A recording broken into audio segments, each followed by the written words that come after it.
شما سوردیم ها داشتی بام شدی خیلی فرمان برو برف میاد میدونستین؟ نه نمیاد از کجا میدونست؟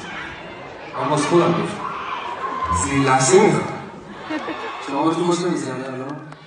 به شما خوش میزنه؟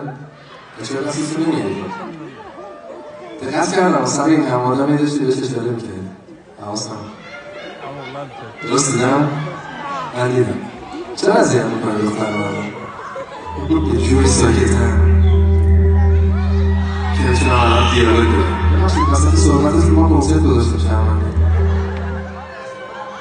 بله شادش کن الان غمگین بودیم ببین نهایت شادی من همینه از این بیشتر میخوام من بره جدید شما قابلیت خندیدن هم داره صورتتون یکی هم قفل داریم من الان یکی گیر برم خدا رو خوش بود نمیخواستم خودت جوری نگاه کرده که